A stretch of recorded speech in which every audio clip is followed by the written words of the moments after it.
Ерте заманда бір шал мен кемпір өмір сүріпті.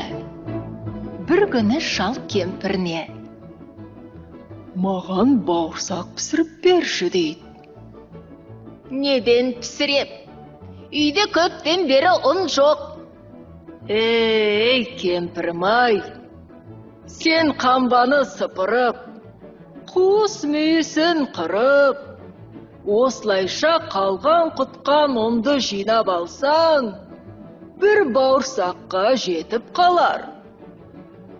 Кемпір шалның айтқанын істейді. Қамбаны сыпырып, қуыс мүйісті қырып, әзер дегенде 2 уыстай ұн жинап, қаймаққа қамыр илеп, бауырсақ жасайды. Пешін жағып, табасына май құйып, бауырсақты пісіруге қояды. Көп ұзамай, үй ішін тәтті нан иісі алып кетеді. Бауырсақ әп-әдемі болып пісті. Тегіс, домалақ, сырты қызарып жетті. Шал оны бірден жеп қояйын десе, бауырсақ тым ыстық екен. Кемпір бауырсақты суытайын деп, терезе алдына қояды.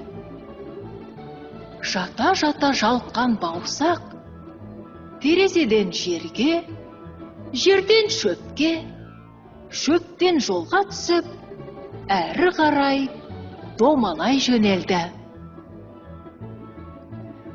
Бауырсақ домалай көк шалғынды, кең даланы кезіп, қараңғы орманға домалап жетеді. Орманда оған қоян кездеседі. «Бауырсақ, мен сені жеймін» дейді оған қоян. Бауырсақ оған былай деп жауап береді: «Мен атамнан кеттім, мен әжемнен кеттім. Сенен де қоян, оппаңа кетіп қаламын» деп, әрі қарай домалай жөнелді. Қоян тұрған бойында қала берді.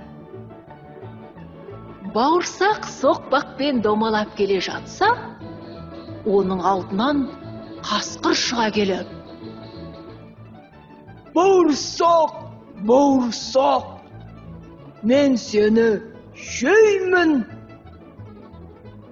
«Қасқыр, жемеші мені, мен саған өлең айтып беремін» деп, бауырсақ әндетіп жіберді: «Қырып жинап нан илеп, мені әжем пісірді, терезенің алдына қойып еді суытып. Терезеден секіріп, жолға шықтым ерігіп, атамды кеттім қалдырып, әжемді кеттім қалдырып, кездестірдім қоянды, оны да кеттім қалдырып.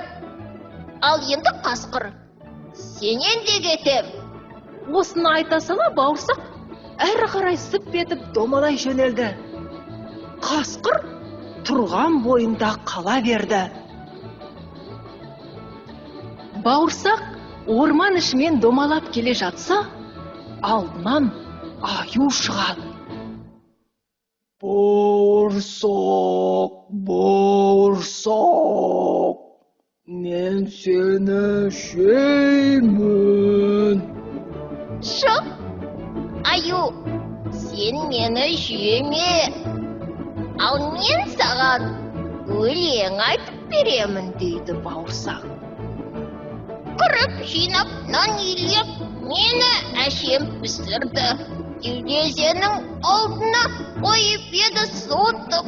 Терезеден секіріп, жолға шықтым ерігіп, атамды кеттім қалдырып, әжемді кеттім қалдырып, кездестірдім қоянды, оны да кеттім қалдырып. Одан қасқыр жолықты, оны да кеттім қалдырып. Сенен де аю кетемін» деп, бауырсақ әрі қарай домалай жөнеледі. Аю жолына қарап қала береді. Бауырсақ домалап келе жатса, алдынан түлкі шығып: Бауырсақ, бауырсақ, мен сені жеймін дейді. Түлкі, сен әуелі өлегімді тыңда. Оған қу түлкі былай дейді. Мен өлеңді қуана тыңдар едім, бірақ қартайып, құлағым нашар естиді. Сен менің тұмсығыма отыр да айта ғой. Түлкінің тұмсығына отырып, бауырсақ өлеңін бастайды. Атамды кеттім қалдырып, әжемді кеттім қалдырып, кездестірдім қоянды, оны да кеттім қалдырып, одан қасқыр жолықты, оны да кеттім қалдырып, аю шықты алдымнан, оны да кеттім қалдырып. Түлкі, сен енді кетемін деп? Айтып үлгергені сол-ақ екен, түлкі аузын ашып, тістерінді ақситып, бауырсақты жұтып жібереді. Аяқталды осымен біздің қызық ертегі. Ертегінің ақылын зеректерің тоқыды. Бауырсақ қанша қумын десе де, одан да қу түлкі табылды.